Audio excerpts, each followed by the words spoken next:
Hello there, good evening, welcome to the Late Look North.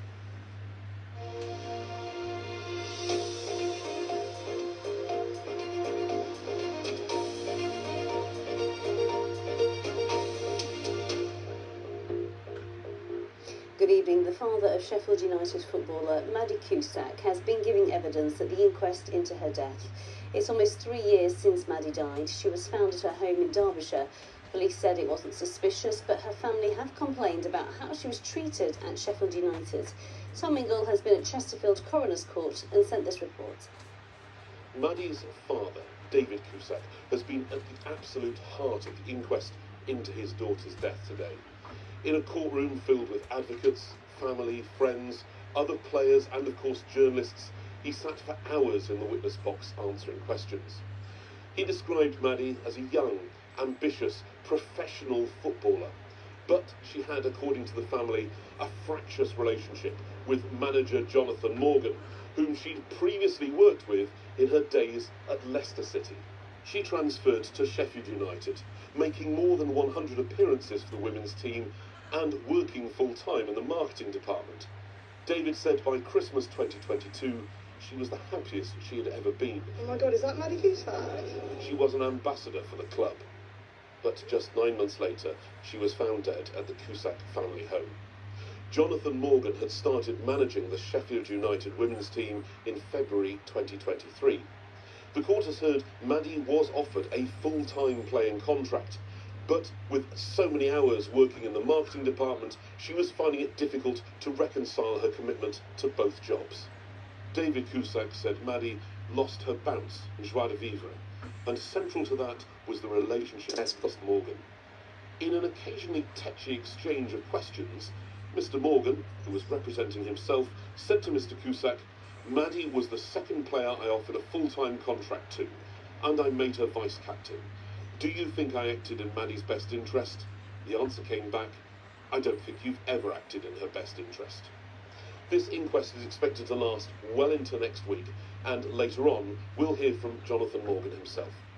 Tom Ingle, BBC Look North, at Chesterfield Coroner's Court. If you have been affected by any of the issues in Tom's report and need support, a list of organisations that can help is available at bbc.co.uk/action line, or you can call for free to hear recorded information on 0800 066 066. 4 children and a 43-year-old man have suffered serious burns in a truck explosion in Mirfield. West Yorkshire Police say the truck caught fire near the Hare and Hounds Inn on Liley Lane. An 8-year-old girl suffered life-threatening injuries and remains in a critical condition. A man and 3 other children are also in hospital with serious injuries.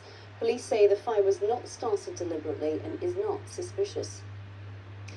Plans to use the former RAF base at Linton-on-Ouse to house asylum seekers has been discussed in Parliament this afternoon. Wetherby and Easingwell's Conservative MP, Sir Alex Shelbrooke, asked an urgent question in the House of Commons. He says the base is inappropriate for use as an asylum centre. The government says it's more suitable than using hotels. A similar plan for the same site was scrapped 4 years ago.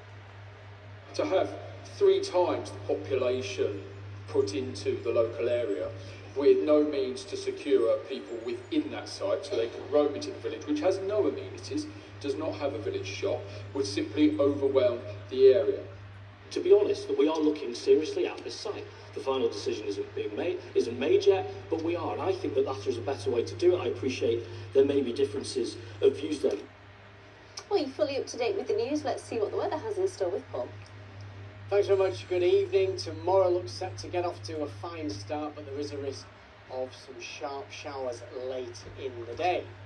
At the moment then, it's fine out there. A fairly quiet night, just the odd shower here and there, 13 or 14, a mild night to come. For tomorrow then, the odd shower in the morning, otherwise it's mostly dry. Variable clouds, some sunshine around, but later in the afternoon we'll see showers pushing in from the west.